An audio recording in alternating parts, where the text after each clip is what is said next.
playoff basketball, and more playoff basketball. The price check is next.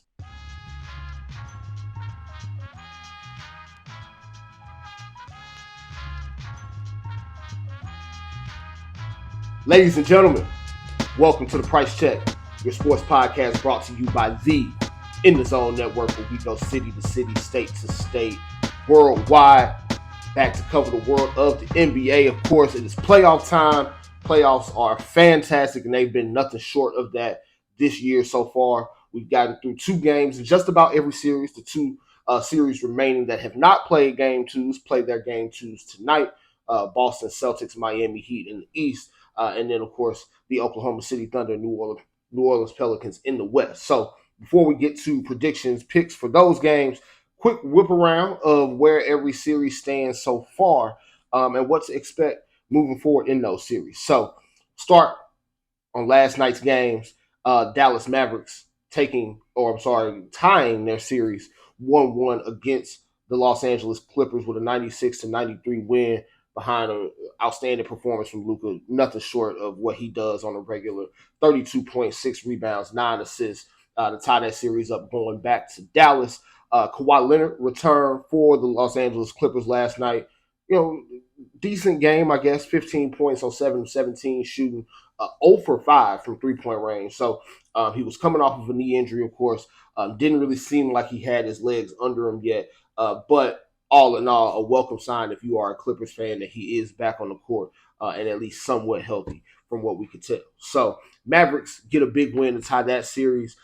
This is a series that I thought the Mavericks were going to win. I'm still holding to that prediction. I said Mavericks in 6, I believe. Everything's kind of lining up for that right now. I think they will at least break even and get a split at home if they don't win both of those. Now, if you're the Clippers, of course, you at worst want to come out tied 2-2 going back home for game 5. But the Mavericks, man, they've got the offense, of course, with Luka and Kyrie, but their defense has played pretty well in stretches here. Of course, game 1, not so much in that tough second quarter that they had, but at least last night defensively they did a great job, not only making it tough on the stars for the Clippers with guys like Kawhi and Paul George, but just making sure that also on their end they slowed the pace down and kept the ball moving to the right spots to get efficient offense. So still holding to my Dallas prediction on that series as they go back to Dallas. And I think Dallas is probably going to win game 3. I think Luka's going to feed off of that home crowd. You can see him last night kind of talking to the crowd, flexing a little bit after some big shots late in that one. So I do think Dallas goes into game 3 here and wins that one to propel them moving forward in this series. So next in the Western Conference, you got the Suns going down 0-2 to the Minnesota Timberwolves. 105-93 loss last night. Jaden McDaniels coming up huge for the Timberwolves. He had 25 points on offense, but also played some great defense going back and forth between Kevin Durant and Devin Booker in that one. Timberwolves, man, I picked against them to start this series. I said Suns in 7. Didn't necessarily feel great about it, but right now, man, I don't really see an outcome in which they're able to pull this series off, especially going into an 0-2 hole to start. I thought the offense and their star players were going to be able to give them enough, in terms of scoring and leadership on the offensive end. But that Minnesota defense has been nasty all season long, and they continue to show that here in the playoffs. Just their flexibility, the guys, the size that they have to be able to protect the rim with Rudy Gobert, being able to throw bigger bodies on a guy like Kevin Durant while also being able to switch off and have a guy like Jaden McDaniels guarding, or even sometimes Kyle Anderson, whoever it is. They got a number of different ways that they can play those matchups. And from the Suns' end of it, you can see their stars have not been able to get comfortable, and their supporting cast has been okay, but not good enough at all for them to be able to be favored in a series or win the series. So I think I'll have to change the outcome or the prediction on that one. Timberwolves are probably going to win this one in 6. Wouldn't honestly even be surprised if they won it in 5 with the way things are looking for Phoenix right now. So The other game that we had from last night, you had the Pacers tying up their series with the Milwaukee Bucks, getting a 125 to 108 win in Milwaukee. Pascal Siakam, back to back 30-point games, had 37 and 11 last night, had 12 assists from Tyrese Halliburton. That Indiana offense starting to kind of look a little bit more like the team that they were in the regular season. Meanwhile, on the Milwaukee side of things, of course, game one, Dame time showed up big, hitting the wrist, looking at the watch.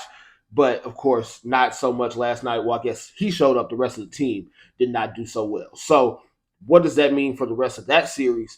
You can tell that they are missing Giannis, which any team would if their star player was out. But last night, you can kind of see the holes defensively from not having a guy like Giannis out there. And then offensively, of course, it's just Dame and everybody else kind of trying to pitch in where they can. It's just not enough, or at least it wasn't enough last night. So moving to Indy, I do think Pacers are in prime position to be able to steal this series. I think they're going to feed off of their home crowd's energy, probably get a big win in game three. Game four is probably going to be the one that decides how this series plays out. If Milwaukee can, again, get a split, that's really the best case scenario for them. But if they have to go back home for game five down 3-1, I don't like it at all for their outlook. So I'm sticking with the Pacers to win that series. I do think they might have found something with how they played last night. The offense, again, has been there. Tyrese Halliburton, not so much in game one, but I think they found a little bit of a rhythm last night. It should be able to propel them moving forward in that series also. Now, to the games that we saw on Monday. Um, Monday was some epic basketball. Cavs and Orlando, notwithstanding that game, of course, slugfest.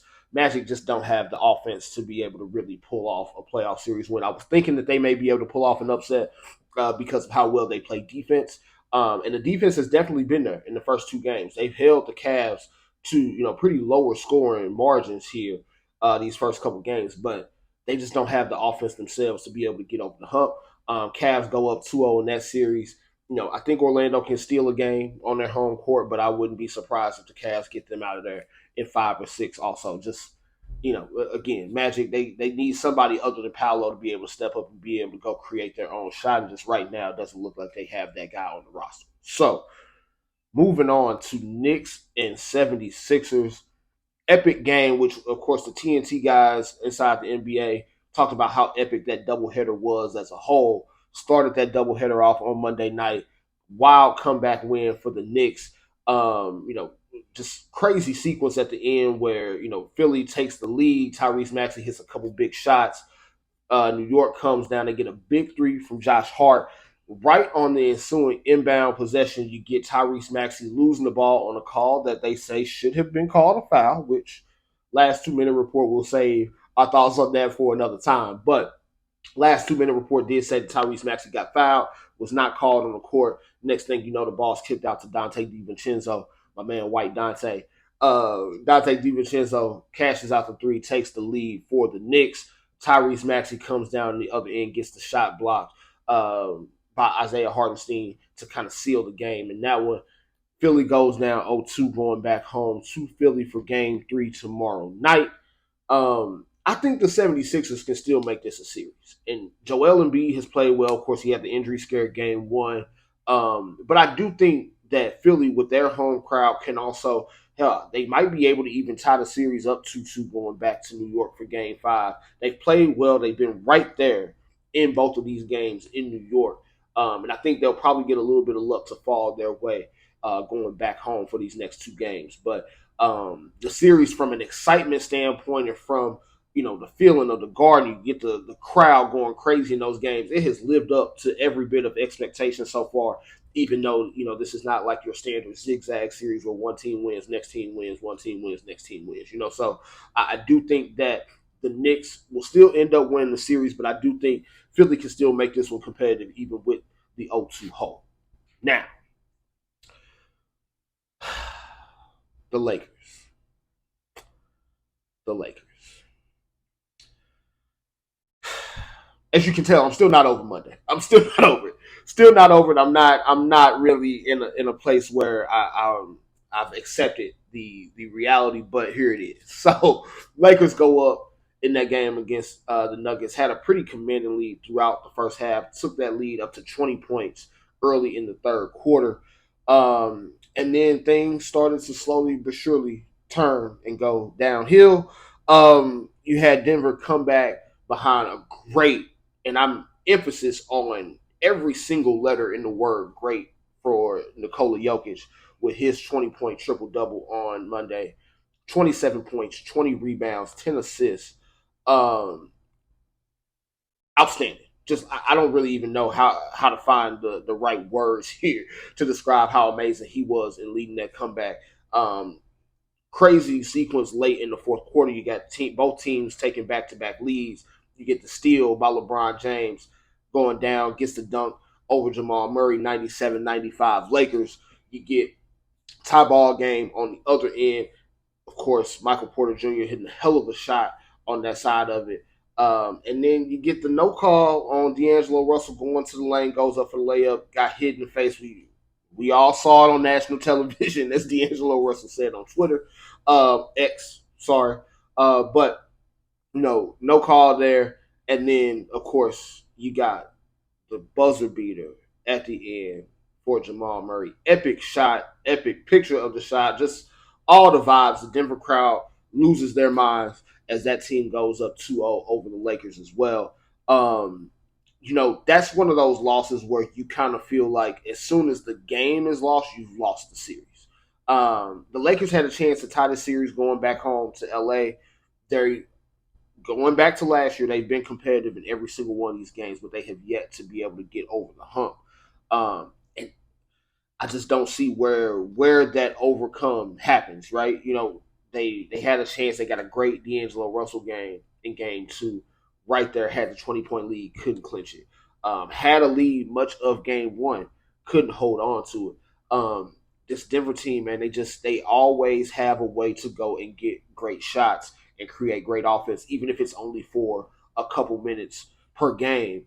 Those, 2, 3, 4 minutes that they just play perfect basketball, man, it usually results in them being able to pull out a win, and that was not any different in game two. So game three, hoping the Lakers can pull out one, save a sweep this year, but it probably has to be game three if they're going to win any game in this series. I don't trust that they lose game three and be able to win a game or two after that. It has to be game three for the Lakers, and we'll see if that is the outcome that we get tomorrow night. So before we go, tonight's game twos, of course, we mentioned Boston Celtics versus Miami Heat in Boston. You've got Pelicans in Oklahoma City for game two of that series. Pelicans played it very tough in game one, almost pulled out a victory. The Celtics, we know they're going to run through Miami with no Jimmy Butler, no Terry Rozier. Miami just doesn't have the offense to be able to hang with those guys right now. So our picks for tonight's games, keeping it simple, two-leg parlay for this one. We've got the alternate spread for the Celtics on FanDuel, -9.5. The line right now is at -14.5. So rather than needing the Celtics to win by 15 points, you only need them to win by 10 to cover the alt line. Celtics alt line at -9.5. Parlay with the Pelicans +7.5, which is the line as we record this. So parlay those two together, get +170 odds on FanDuel. Keep it simple and hopefully keep it sweet. We might be able to pull off a parlay victory on that one with those two legs. So again, Pelicans +7.5, Celtics alternate spread at -9.5. Those are predictions for tonight's game twos. I do think Oklahoma City can win that game, but I think the Pelicans keep it close. May even be able to pull out the win outright for those who want to bet the Pelicans money line.